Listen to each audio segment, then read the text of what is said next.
حبايبي متابعيني، اهلا وسهلا فيكم وين ما كنتوا عم تتابعوني. اخوكم السوري بحييكم جميعا. اليوم جيتكم بحلقه جديده وعنوان جديد، موضوع جديد لنتناقش كلياتنا سوا فيه. طبعا ما تنسوا زر الجرس، متابعه، كومنتير حلو مثلكم، اعجاب، وشاركوا لي الفيديو على اكبر نطاق. حب كبير لكم، اسعد الله اوقاتكم. اليوم عنوان الحلقه: المغرب يتصدر افريقيا في الاستثمارات السياحية. أظهر تقرير حديث أن المغرب احتل المركز الأول في القارة الأفريقي والمركز الثاني في منطقة الشرق الأوسط وشمال أفريقيا من ناحية جاذبية الاستثمارات السياحية خلال فترة 2017 و 2021. كثير ناس رح تقولوا لي من 2017 ل 2021 تقرير قديم. لا يا جماعة الخير، 2021 إذا بتتذكروا إجت كورونا بشهر 3 2020. آثار كورونا امتد لل 21 و 22 و 23 وصار انكماش اقتصادي كبير.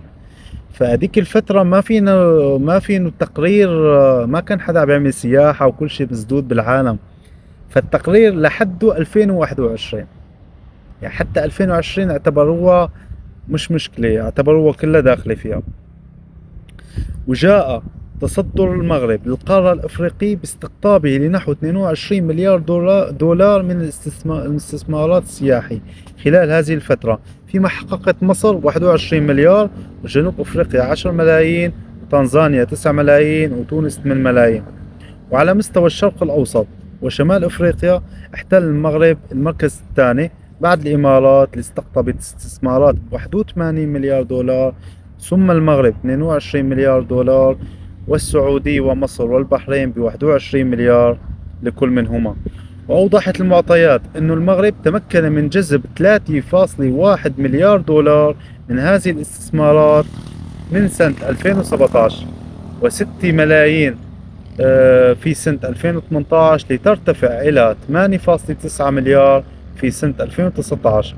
لكنها في المقابل عرفت تراجعا سنتين 2020 و2021 و2023 إلى 1.5 ل 2.6 مليار دولار على التوالي، طبعا نتيجة أزمة كورونا والانكماش الاقتصادي العالمي اللي صار.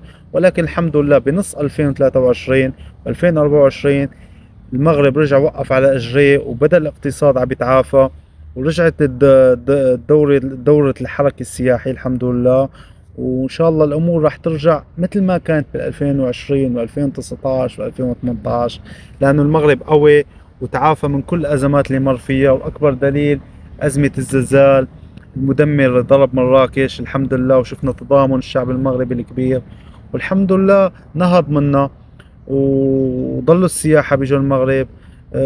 كل الخبراء والمحللين قالوا انه هالأزمة راح تأثر كثير على اقتصاد والسياحة في مراكش. ولكن الحمد لله رب العالمين، حب السياح لهالمدينة ومعاملة الناس الطيبة بتشجع دائما الإنسان يرجع لها ودائما إنه يزورها. والأزمة عدت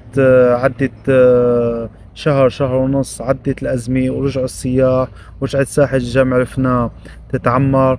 والله يرحم الشهداء اللي عدوا بهداك الزلزال المدمر، والله يتقبلهم من الشهداء يا رب. والله يعين العيال اللي راحت لبيوتها وهاي، والله يكون معاهم، والدولة وقفت معاهم ما قصرت.